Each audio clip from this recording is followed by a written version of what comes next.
start our news bulletin in Syria, where Turkish drone strikes have killed 19 government soldiers in the northwestern Idlib province.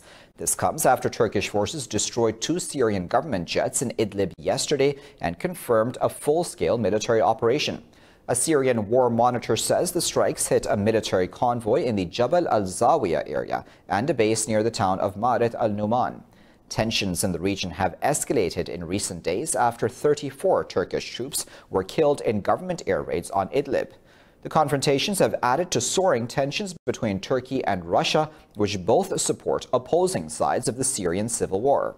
The Kremlin said President Vladimir Putin and his Turkish counterpart Tayyip Erdogan will meet in Moscow on March the 5th to discuss Syria. Well, the EU has called for an extraordinary meeting of its Foreign Affairs Council next week to discuss the continuing developments in Idlib. In a statement, the EU's top diplomat Josep Borrell said renewed fighting in Idlib is a serious threat to international peace and security. Borrell said the fighting is causing untold human suffering in the population, besides its grave impact on the region. He said the Foreign Affairs Council meeting was called for at the request of the Greek foreign minister. Borrell said the EU must redouble efforts to address the terrible human crisis. The top diplomat said the Syrian regime must urgently re-engage in a political process under the auspices of the UN. Tensions in Idlib escalated sharply last week when 34 Turkish soldiers were killed in an airstrike.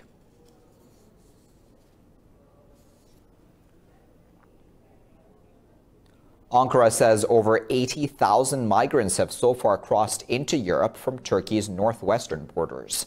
The Turkish presidency's communications director, Fahrettin Altun, says the number may increase due to unprecedented displacement in Syria. The presidency says Syria's migration challenge is not only Turkey's problem, but that of the region, Europe, and the entire world.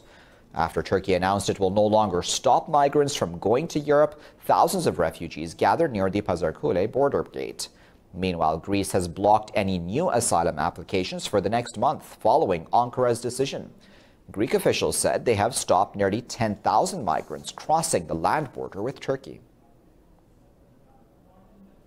The National Security Council, which met today, has decided on the following.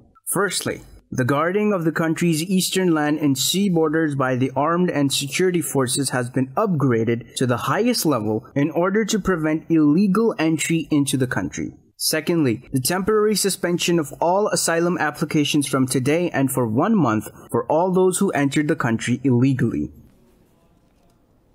On to news coming out of Iraq now, where 2 rockets have crashed near the U.S. embassy in the capital Baghdad's green zone. Security officials say no casualties were caused by the attack. This is the 20th such attack against U.S. assets since October. In December, a rocket had hit a military base in northern Iraq, killing a U.S. civilian contractor. None of the attacks have been claimed, but the U.S. has blamed Iran-backed groups within Hashd al-Sha'abi frequently in the past.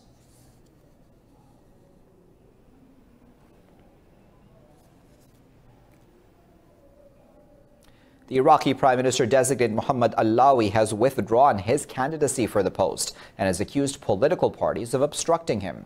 Parliament has refused for the second time in a week to approve Allawi's cabinet. The rejection comes against a backdrop of political infighting, deepening domestic crisis, and an unprecedented power vacuum. Since October, mass protests have been underway in Iraq against that country's political system, which is deemed corrupt. Allawi said he took his decision because some political factions were not serious about reform or fulfilling their pledges to the people. I tried by all possible means to save Iraq from drifting to the unknown and to solve the current crisis. But during negotiations, I faced many matters. I faced many things that are irrelevant to the issue of the homeland and its interest. I swear to God, I didn't surrender and I didn't put my own interest above the country's ones. Regrettably, some parties were negotiating only for getting their interest without paying heed to the national issue and without any consideration to the blood of martyrs. Well, let's discuss all of that a bit further. We're now joined by Mohammed Hussein, who is a political analyst, joining us now from Baghdad in Iraq. Mohammed, as always, we appreciate your time here at Indus News. Now, Mohammed Alawi has withdrawn his candidacy for the post of Prime Minister and has accused political parties of obstructing him. What do you think is the situation right now on the ground? Why exactly has Alawi made this decision? Thank you for having me. Actually, just to start with the most recent development, almost all the involving political parties with the government and with the protesters are left with another, let's say, time period of the power vacuum in Iraqi federal government and left with no solution and just to extend the deadlock they have created over the past 5 months. It seems like Alawi faced a lot of pressures from the same political parties who have run Iraq since 2003. It's clear that these political parties and their leaders in the government institutions do not live peacefully, and they cannot meet the protesters' demands, the thing that Alawi promised to do. So it was basically an unexpected resignation. So the first day that Alawi started and made his promises to meet protesters' demands, so many people in Iraqi streets believed that this man cannot fulfill his promises because of the same political parties who backed him, who brought him to the office. They again wanted to keep the same business as usual situation, to have a prime minister and behind his office to do their dirty games and share all the government positions and ministerial positions over their patronage networks. The same power sharing deal that we call in Iraq muhassasa. It has been in place since 2003, and they just wanted to extend it for another time period and play with time and with the protesters who are still taking streets. So we saw the final episode of the game that Alawi wanted to change it, but he actually failed. And his failure was how does all of this affect, then, Mohammed, the security situation within the country? Of course, it's going to affect the security situation very badly. We already have concerns of ISIS resurgence in many Iraqi rural areas and places. We still have issues of the outlaw militias. Militias are hiding under the cover and umbrella of PMU, Iraqi Public Mobilization Forces. So we are already in trouble, and the Iraqi federal government and security forces are not well handling the security threats. So this power vacuum and this deadlock is going to give hopes to the elements of ISIS and other outlaw militias who want to seize this deadlock as an opportunity to extend their business and to keep their business as usual situation. And then finally, Mohammed, if I may, how do you think foreign powers are affecting then these domestic politics within Iraq? Okay, the most influential foreign factor and foreign players in Iraq used to be Iran. Now Iran is actually overwhelmed with its internal problems with the coronavirus and its consequences, and with the other issues regarding the U.S. sanctions on the countries. And United States also has not anyone, it seems it has not anyone anymore to fight with after Iranians' influence got weakened and after the Iranian preferred candidate and government was Adel Abdul Mahdi's government resigned. So it seems that the influence of the foreign players like United States and Iran did not play well this time. And they could not get the Iraqis who used it to depend on this foreign support to broker a deal and let Mohammed Tawfiq Alawi form his cabinet. I saw some commentaries from Iraqis that said if Haji Qasem Soleimani was alive, he could help brokering a deal. If U.S. got involved seriously, they could help brokering a deal and helping Alawi form his cabinet and find a midway solution, a win-win solution for both protesters and the ruling elite. But it seems this ruling elite cannot broker any deal. They cannot work with each other anymore, and they cannot meet the Iraqi people's and protesters' demands anymore. Very well, we'll leave it there at that, Mohammed. But of course, we appreciate you taking your time to speak to us here at Indus News. That was Mohammed Hussein speaking to us there from Baghdad in Iraq. Let's move on with the news now. Israelis are voting in the country's third general election in less than a year as Prime Minister Benjamin Netanyahu fights for his political survival. After two failed attempts to form a government, the country has been plunged into political chaos, being led by an interim administration. Two previous rounds of voting, one last April and a second in September, did not break the deadlock. This report has more.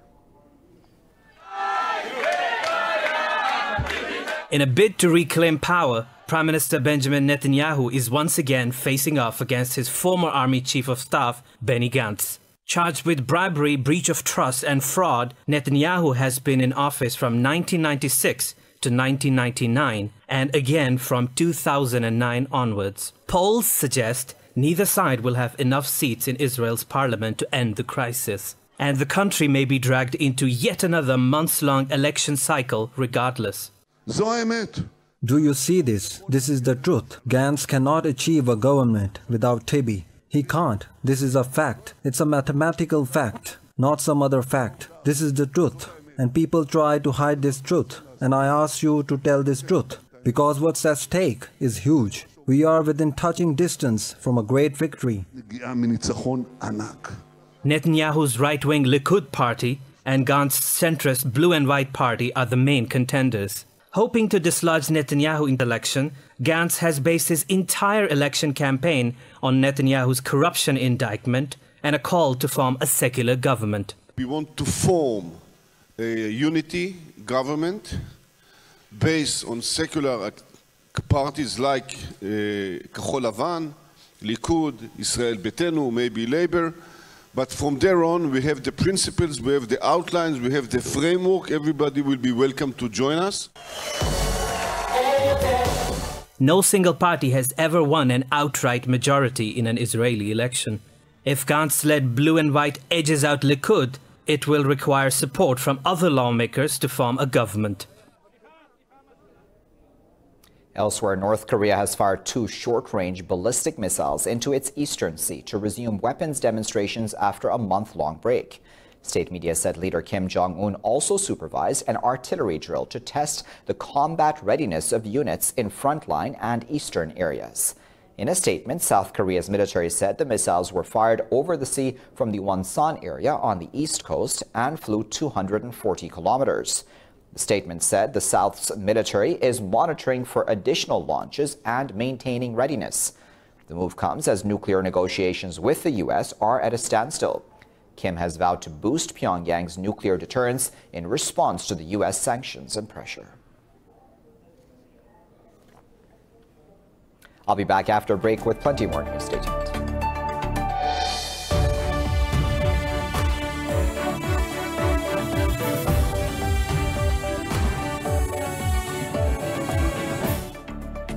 Welcome back. Over 3,000 people around the world have died from the new coronavirus, while over 60 countries have been affected. China has recorded its lowest number of new infections over the past 24 hours, but in Italy, the total jumped 50% in a day, rising to nearly 1,700. As the progress of coronavirus in China has slowed, the rest of the world has seen a sharp increase in infections. France now has 130 coronavirus cases, which means it has the second highest number of cases in Europe after Italy. But the health authorities in Paris say there is no need for drastic measures. So I believe that today there are no drastic measures to be taken, and we will take the measures as and when they are appropriate to the situation. However, we are not currently taking such measures, such as the closure of large establishments, since the epidemiological situation does not require it. We must therefore assure our fellow citizens, reassure the people who work. The US has reported its second coronavirus death, despite President Donald Trump's claim that the country was prepared for the outbreak. Meanwhile, South Korea is still struggling to contain the epidemic, with its case total rising to over 4,000. The worst case scenario would be discovering more confirmed cases. I can't say if that would happen, but the hope is that we can diagnose people as soon as possible and get the situation under control. The World Health Organization has asked countries to stock up on ventilators, saying oxygen therapy is a major treatment intervention for coronavirus patients. Well, in news coming out of Afghanistan, President Ashraf Ghani and Chief Executive Abdullah have voiced differences over the formation of a negotiating team for talks with the Taliban.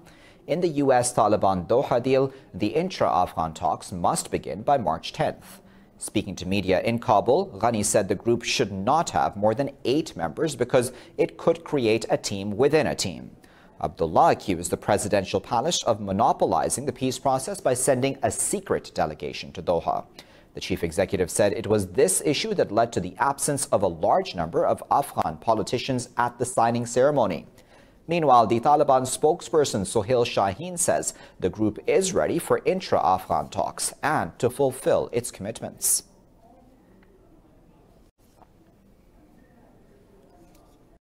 Now, Pakistan says any reservations Kabul has with Islamabad should be resolved bilaterally rather than involving the U.S. In an interview, Foreign Minister Shah Mahmood Qureshi spoke about the Doha deal clause of the U.S. facilitating talks between the two states. Qureshi said a trust deficit between the two countries has existed and Pakistan has done its best to bridge this gap. Discussing the Doha agreement, he said the deal would never have happened without Pakistan's role and emphasis on a political solution.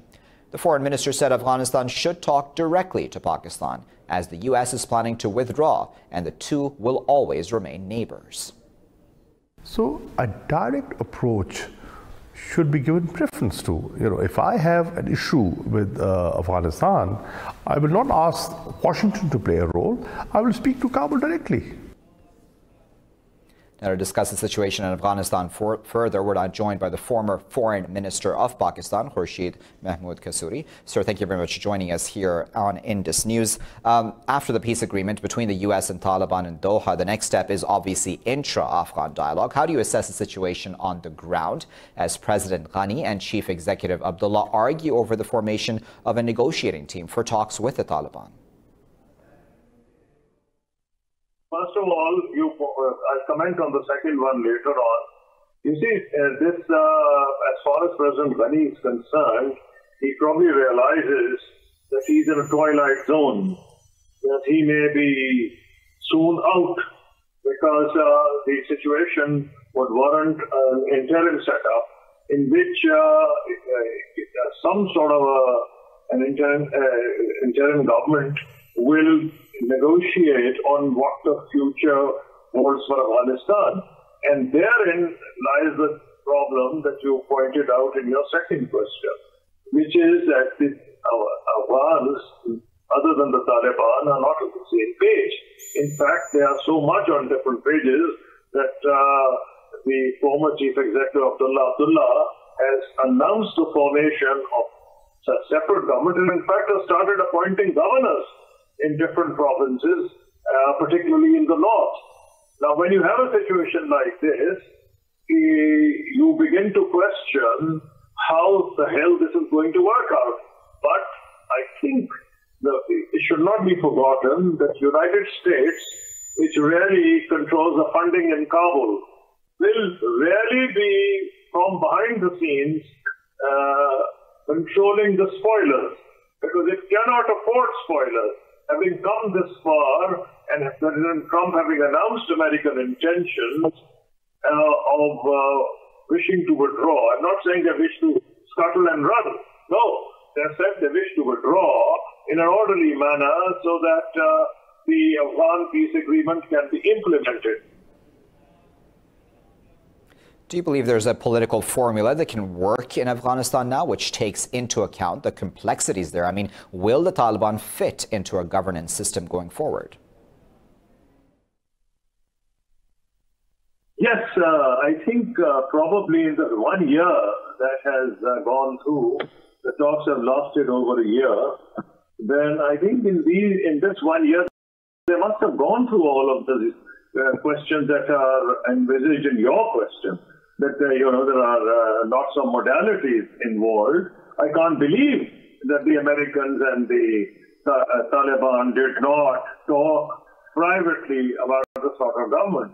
Now, one indication was Sirajuddin Haqqani's article in the New York Times, in which he specifically referred to women's right to education and women's right to work. Now, it couldn't come out of the blue. Obviously, this must have been one of the things that was negotiated. So similarly, other issues must have been negotiated between Taliban and the Afghans, and the Americans. Now, if what happens in intra-Afghan negotiations contradicts the agreement between the Americans and the Afghans privately, then whatever the United States interpretation will prevail. So I think that's the short answer. I know there's going to be a lot of confusion, but I think in the ultimate, the United States may not like to present itself as, dictating Kabul, but there can be no doubt that it is, in fact, in a position to dictate Kabul, because the government cannot last a day if America stops funding.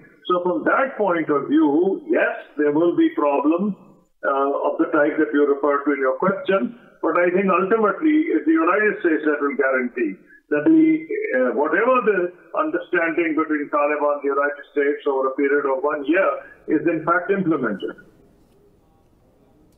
All right. Well, we appreciate your time, sir. That was the former Foreign Minister of Pakistan, Khurshid Mahmood Kasuri, speaking to us there. Let's move on with the news now. The Organization of Islamic Cooperation Special Envoy for Jammu and Kashmir, Ambassador Yusuf M. Al-Dubai, will arrive in Pakistan today. The visit comes amid a curfew and communications blackout in occupied Kashmir for 211 days. In a statement, the Foreign Ministry said Dubai will also visit Azad Jammu and Kashmir during his 5-day visit. It said the envoy and his 6-member delegation will be briefed on the deteriorating human rights situation in the occupied valley. The ministry said the delegation will also visit the line of control to get first-hand knowledge of the loss of lives and property caused by the indiscriminate firing of Indian forces. The OIC and its independent Permanent Human Rights Commission have repeatedly condemned India's actions in the valley. Now, the death toll in riots during citizenship law protests in India's capital, New Delhi, has risen to 46. Police said 3 more bodies were recovered from the violence-hit northeast part of the city. Officials claim the situation was under control, but the huge deployment of police and paramilitary remains in affected parts. The violence left a trail of damage in the northeastern parts of the city after rioters torched vehicles, vandalized shops, and burnt buildings. Many Muslims have left their homes in the affected areas and have taken refuge in shelters set up by the government. Over 350 have been wounded after Hindu radicals targeted mosques, Muslim homes, and shops under the nose of the ruling BJP government. So far, the violence against the controversial citizenship law has killed over 70 people across India. Over 350 academics from around the world have signed a strongly worded statement against the riots in the Indian capital, New Delhi. In a joint statement, the academics blamed fascist upper caste Hindutva forces for the deaths during the clashes. Academics called the violence an anti-Muslim pogrom with eerily familiar to the RSS's modus operandi in the Gujarat riots. They said there is a difference between the violence of these fanatical mobs and attempts made to defend one's life, family, and home. The authors also recalled the violence following a spate of attacks on students in Jamia, AMU, and JNU. They accused Delhi police of being complicit in the violence and acting in near-perfect coordination with the right-wing mobs. Meanwhile, protests against the riots were held in 16 European cities, including Paris, Brussels, Berlin, and Glasgow.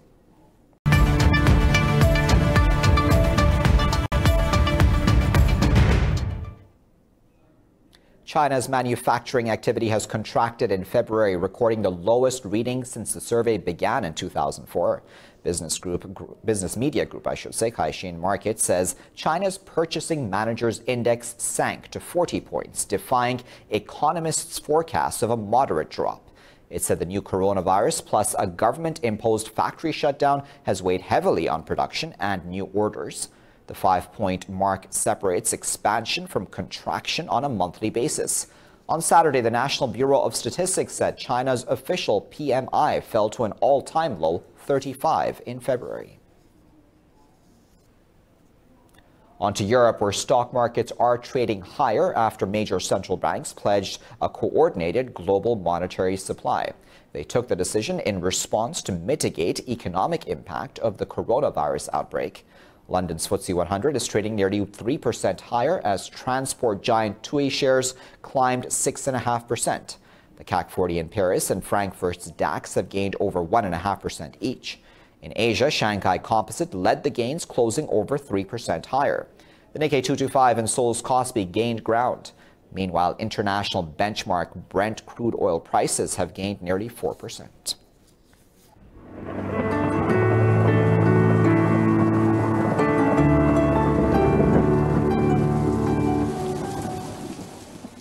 Time to find out what the weather is like around the world.